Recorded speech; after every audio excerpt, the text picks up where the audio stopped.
Yeah, no. He won't give that one up.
They were dark days, man. Like, they were real dark days. And I realised that I was doing the whole drug stuff and being, just being a part of that world, that it was adrenaline rush, but it was also just, it was adrenaline and it was a buzz, you know what I mean? And every day in Afghan became a bit of a buzz, and being so, like, life and death is what you're about, you know what I mean? You're in a war zone, it's like, and so being stimulated after that is pretty hard. Like, so I got into steroids and was living this sort of like crazy little lifestyle that I had going on, and making lots of money and doing all these things and being very irresponsible, all because I was sort of chasing this high. I went off the rails. I really did. I was lying to my parents. I was lying to my family. I had friends that were really worried about me, and all my moral structures had gone out. I suffered I suffered a moral injury, really, when I was in Afghanistan, more than post-traumatic stress. Basically, we all have our moral values and our structures. It's when you've had an experience that just blows that apart. And I come from a very, very straighty 180 family. My parents do not break rules at all. Dad was a driving examiner for his whole life. He's ex-army, and Mum comes from a military family. She works in, accreditation and rules, and I just blew them all apart. And so I basically was like, stuff the world. Nothing fits in a box anymore anyway. I don't care about this. I don't care about anything. What's rules, what's civilization, what's law, what's legal, what's right, what's wrong. I don't care. It doesn't, because what I just experienced over there is so messed up that everything that I was grown up to be made to believe is a joke. One of our leading trainers here in Queensland. He is sponsoring the 80cm thoroughbred class. So about 7 riders to go in the 80cm focus, and then we're on to the 80cm. She's calm. Why would you mess with it now? She starts going spastic again. I blame it on you.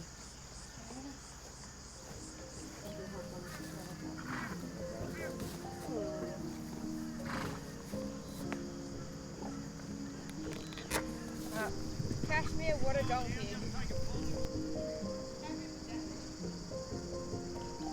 Let's give them their normal feed tonight.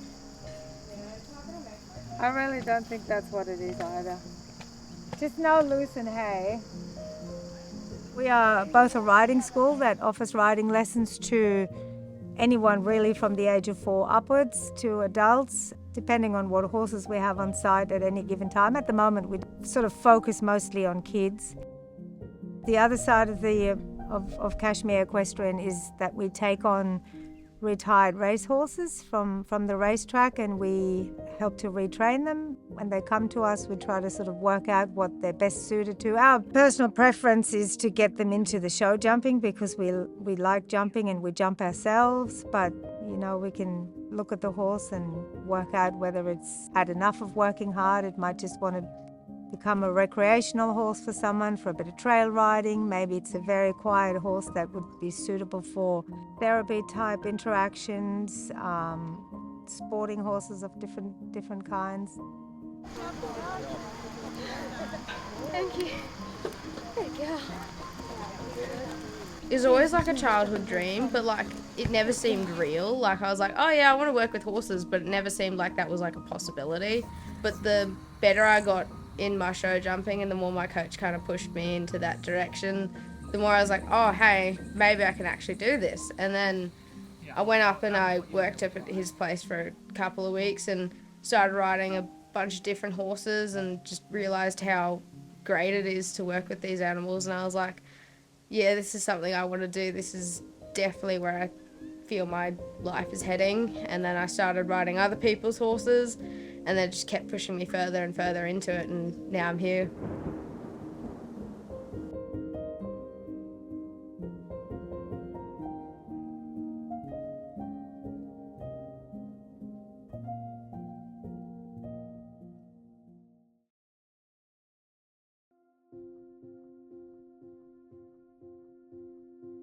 My name's Heather Lucas. I'm the Principal Therapist and Director of Brisbane Equine Assisted Therapy.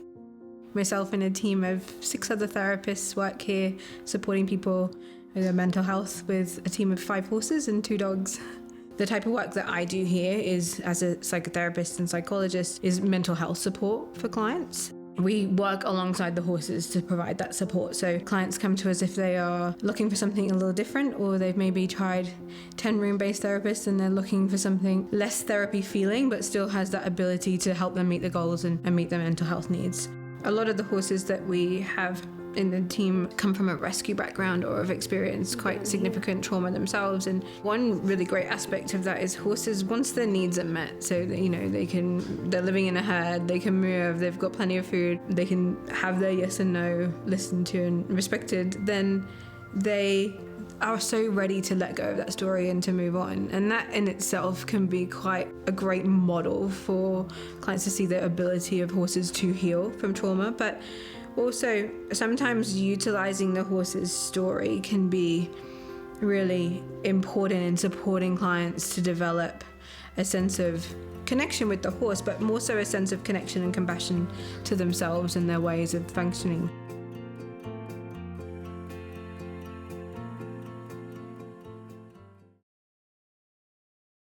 If he tries to go backwards, tap him with the whip. It's like, you gotta come forwards, okay?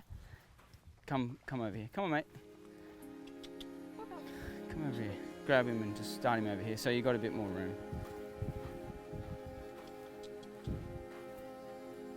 The thing that brought me back onto that straight path was finding purpose. Because before that, I didn't have a purpose. So there was no need for personal discipline. There's no need to follow the rules. There was no need to play ball correctly. Horses were that thing that started to make sense. It was like I could have an influence and actually do something, and the outcome was directly proportionate and it made sense. But before that, the universe didn't make sense. So by giving someone a direction and somewhere to go, I've found is enough to just push someone in the right direction. You've got to find what each individual's center of gravity is and what it is that is going to create purpose for them.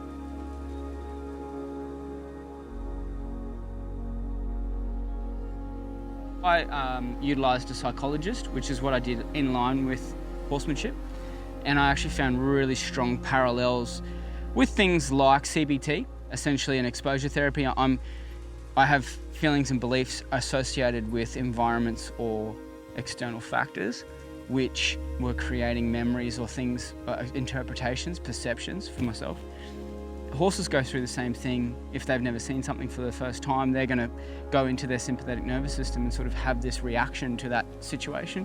And horsemanship is about, or part of training horses and working with horses is getting them comfortable with that sort of stuff and challenging their own beliefs on, you know, that actually isn't a threat. We can work through that.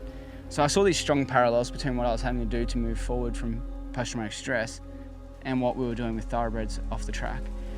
I did use a psychologist at the same time, but before that, you know, I'd seen a psychiatrist who wanted me to try medications, and they just made me incredibly sick. And it was a case of trialing different things to see if I found one that worked, but those would go on for weeks, and it didn't work for me. So while I was being knocked around by all these sorts of different drugs and trialing different things, I wasn't actually addressing the problem. I wasn't getting to that. So for me, I was very conscious when I went and had those experiences, so I wanted to be very conscious when I was working my way out of them, rather than being in a sort of drugged state. I saw the same sort of interventions or possible solutions that people would come up with horses. They would think, I'll give them a calming paste or I'll give them a sedative so that they can be put on a horse float or they can go out to a competition. And I thought, well, you're not fixing the problem, you're just masking it. And I found that interesting, that I understand that there is a place for those sort of interventions and why we utilise those sorts of things, but they need to be a band-aid so that we can go and fix those problems rather than a means to an end. And so that was another parallel that I sort of created between horses and people.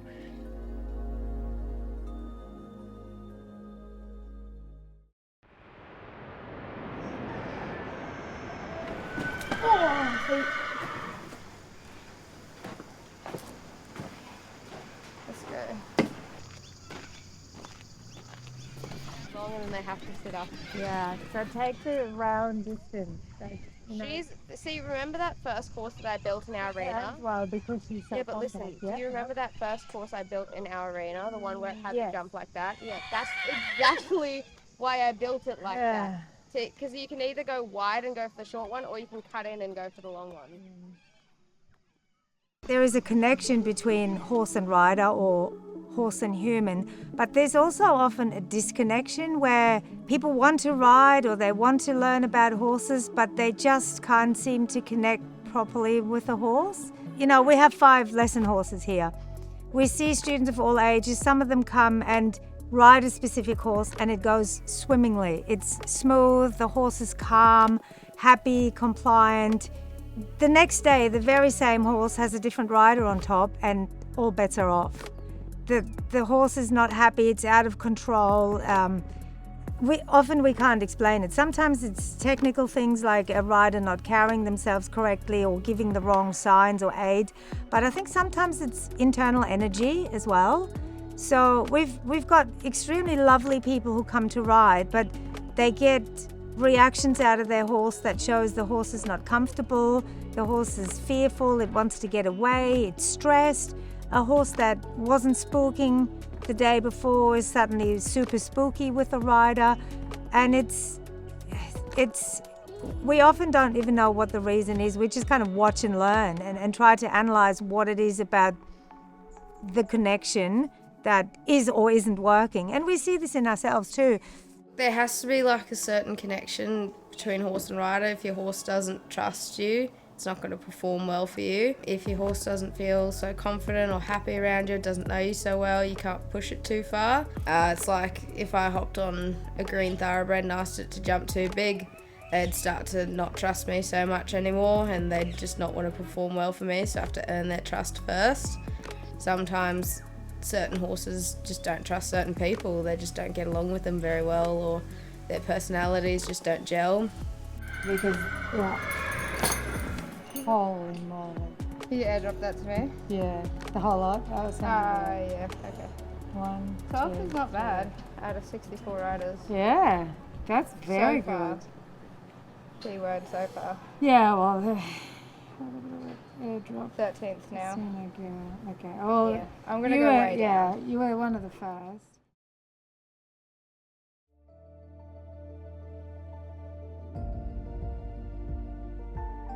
Working a lot with clients who have a history of trauma, one of the big outcomes really is supporting them to feel safe in their own body and feel safe in the world and to have a regulated nervous system. And that's one of the key things that the horses bring in. As infants, we actually can't regulate our nervous system ourselves. We learn to feel settled in our body through what we call co-regulating, normally with parent or caregiver. And as adults, if we actually haven't learned that, we can learn that process in the presence of the horses. Being around the horses, watching them do the things that they do, such as responding to the field in the here and now, such as taking those big out breaths, such as being very in tune with the body and present in the moment, can support clients to gain the tools to become more regulated themselves. Some of the outcomes that we hope for all clients is really what we call an increase in self-awareness. So awareness of how we're showing up in the world, be that relationally, be that the beliefs and thought patterns that we have, or the ways that we interpret information that comes in to us from the world. And through being with the horses and that unique and very direct, very sort of quick changing feedback that they can offer, it can support clients in a very safe way to gain that feedback and understanding and support them to have a space to reflect on how they are showing up in the world. The first time it was really obvious to me was when I was retraining this horse, and his name was Budgie Boy. So I'm going through the stages with this horse and we couldn't get it. And then my coach would come over and he'd show me and it would work. And I'd sort of be like, what is this? You know what I mean? Why is it that you jump in there and it works and then I jump in there and it doesn't work? Why? Why is that happening, you know? And he never really answered me. He just said, just keep working at it, mate, you'll work it out. Someone came to purchase a horse and they had seen Budgie Boy was in the advertisements for the program, you know, a little bit earlier, but he went out for a spell and then he came back. And so they said, oh, you know, how's he going? He finished the program 6 months ago. And I thought, hang on a second, I'm not retraining this horse. It's already been retrained. Like it's teaching me, you know what I mean? And that was then when I realized that the things I was carrying into that interaction was what was affecting that horse. It wasn't the horse, it was me. Horses don't have the ability to develop a bias. They recall rather than plan, if that makes sense. So when you work with a horse, your energy is what is creating that interaction. Because if you think about a horse out in the paddock, he stands there. When he's a part of his herd, they are all regulating one another. And it'll generally be the lead horse in that herd is the one that everybody's regulating off. When you take a horse and you start working with them, they are vibing, literally vibing off your energy and where you're at in your nervous system. So if you're angry, they don't like aggression. It's not something that they like to be a part of. So they will very likely respond by running away from you because they'll go into their sympathetic nervous system and if that horse has a flight response, then he'll try to run away from you. He might try and fight you, or he might freeze. He might just stand there and lock up and not want to move. Then I realized that we're trying to work through a system and educate a horse, but the whole time you're trying to manage your own feelings and emotions and state of mind so that you never trigger that horse to come out of his parasympathetic nervous system. Because the best that he's going to learn is in his parasympathetic, right? But the same thing is for us. So while I'm realizing that I need to stay focused to best work with that horse, I'm actually realizing that I have to stay in that space as well. So it is a two-way conversation, but a lot of it comes about through leadership and your sort of, state of mind, really. I'd like to ask what they're up to in the 70s. Another one. We were talking about it this morning. We look forward to these competitions weeks in advance, and then you turn up and all you pray for is that it's over soon. Literally, like You get up in the whole morning. time this morning, I was like, oh, I can't Shit, wait shit, till my shit, round shit, is shit. over. Yeah. And Like- even when you completely mess it up, it's like, oh, thank God that's over. Literally, like, even if it goes bad, I'm like, at least it's like done now and I don't have to worry about it But you anymore. know, when it does go well and you ride a good round, the elation is like next level. I know, you feel like you're on top of the world, and then the next day. We've had so many horses over the years. I had one specific horse back when I was still doing endurance riding. A great horse, nothing wrong with him, but I just wasn't gelling with him at all. It just wasn't going well. The communication wasn't there, and I ended up selling him to a lovely gentleman who was living on a farm, and he was using him as a stock horse to look after his sheep, and just absolutely loved the horse and doing really well together. So I think what we have to remember is that horses aren't bikes. They're not equipment. They're not a thing.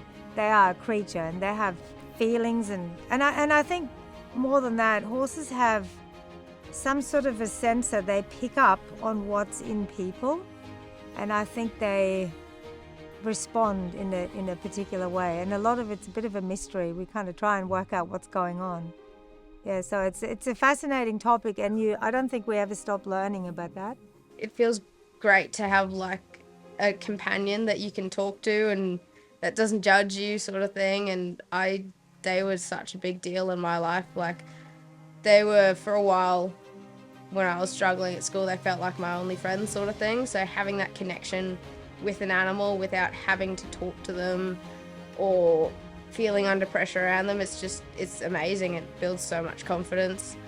And I feel like it's done a lot for so many people out there. Like I've noticed even in most of my students, like their confidence grows the more they're able to achieve more with their equine partner.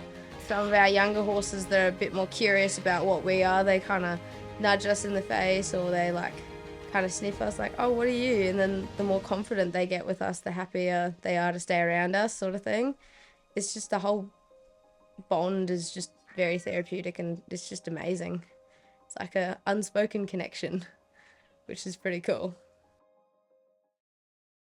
This stuff isn't just for people that see themselves as broken. It can be for people that want to really develop the relationships that they have with themselves and with others too. Be it developing awareness of how we show up in relationships. I mean, horses can be great spaces to model and to practice that and to gain feedback around that. And just simple things like when we're moving through the herd and we're working with the herd, they're at liberty, they're grazing, clients will start to notice those patterns that show up in relationships showing up with the horses. So I've had clients walking to meet the horses and they go, oh, they're going to walk away, aren't they? And I'm like, okay. So there's this anticipation already of the horses rejecting us, and we can get a little curious around where that shows up in other relationships in our life too, and how that belief that we've taken on board is then impacting and influencing the way that we're showing up in the world, the way that we're behaving, and our anticipated response from others. Things like that can be really useful. When I found, sort of realised that I was unwell and I was having these sort of challenges, I went to nursing homes because I was volunteering through the RSL, and I was talking to some old diggers that were in nursing homes, and I just got talking to them because I could see similarities between what I sort of was experiencing, but I could see it like 50, 60 years down the track in these old guys, right? I went and visited one old veteran who had just been bashed by his son a week earlier because his son got drunk and was angry, and went and visited him and beat him up because of something he did when he was a drunk, angry person, So I saw all these different examples, saw men that no one came and visited. I saw all sorts of stuff, and one of them said to me, don't run away from your problems now. Find a way to solve them. Don't find ways to mask them or run away from them, because when you're in here and you're in these four walls and you're staring at that ceiling, they catch you and you can't do anything about them then, and you're too old to work through it, That made me realise how important family was and how important it is to address.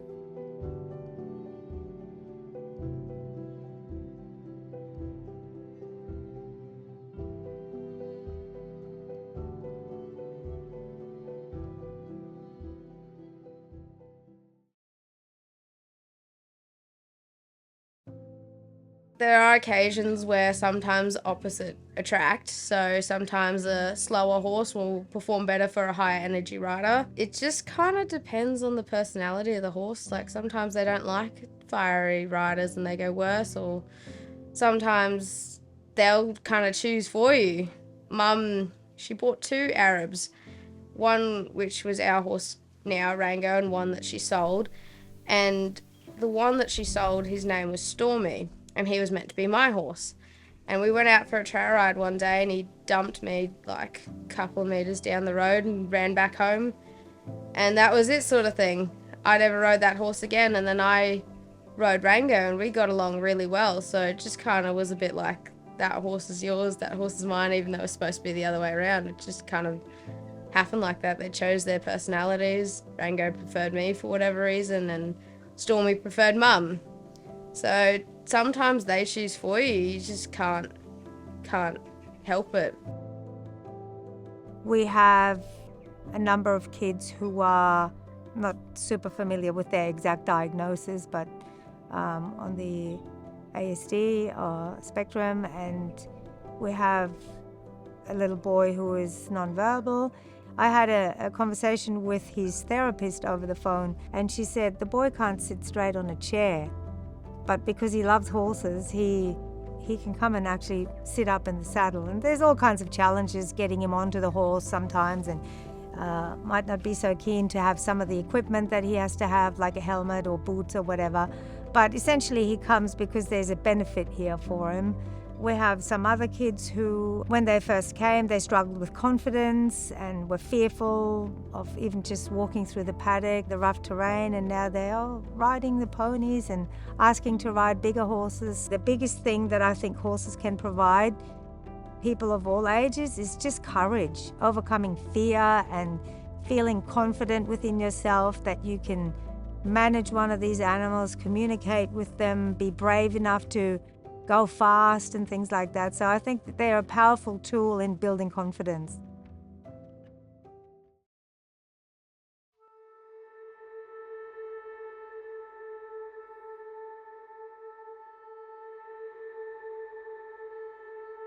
Yeah, so Michaela made this for me after she started working with the horses.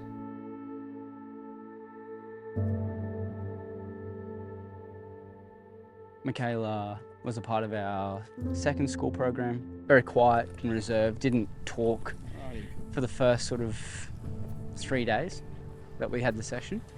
I said to her, would you like to have a go? It was the fourth day. She was like, oh, yeah, okay. And on that day I had Vinny. Vinny is my own personal horse. I don't use him in the program a lot. He's not nasty at all, but he's quite dominant. And if you aren't being receptive of him, he bites you. I didn't really say too much. I just said, oh, why don't you just do some join up and see how you go. No one was able to really work with him. I couldn't hear anything. She didn't have a stick or didn't pick up any tools or anything to use. She just walked in there.